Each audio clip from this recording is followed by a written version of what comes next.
Editor's note: Huang Jiyuan is an opinion editor with CGTN Digital. This article is based on his interview with Huang, professor at the School of Credit Risk Management, Chongtan University, vice chairman of Hong Kong Basic Law Education Associate, and member of the Chinese Association of Hong Kong. The article does not necessarily reflect the views of CGTN. Hong Kong has just experienced another day of violence and chaos. Junius Ho, a lawmaker running for re-election in the district council, was stabbed in the chest at his campaign event on Wednesday. After Ta Kung Pao posted the video of the incident on Facebook, the date of publish was changed to Tuesday by an unknown party, which led to an outburst of rumors and accusations asserting that the incident was an orchestrated act. The rising security concerns and contradictions in public discourse are rattling a city that is trying to heal.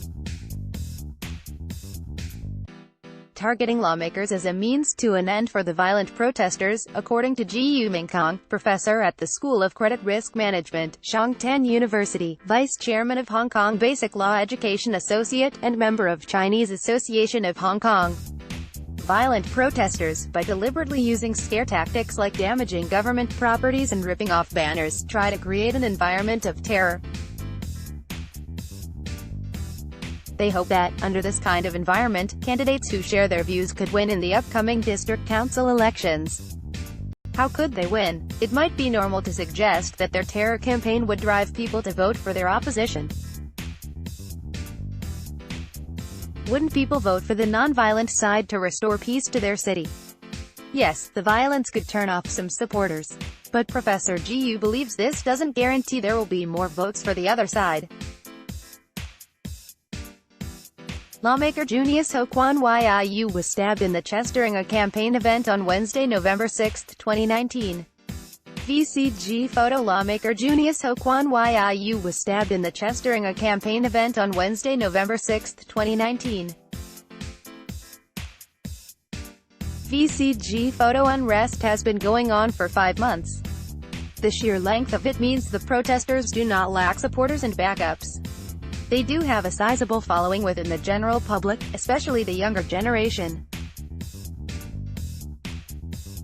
And as young adults are a major force in electoral politics, the prospect of electing many of their candidates to positions of power becomes greater. Then enters the effect of the violence. Professor Jiu said that although it might not earn violence protesters more supporters in the election, it deters people from voting.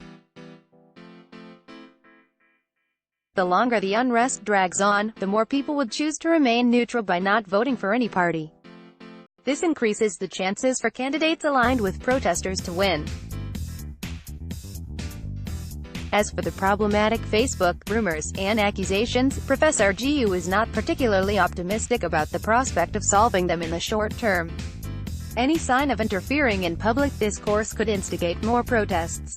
Even with the Emergency Regulations Ordinance invoked, the government's power to combat rumors and false information is restricted.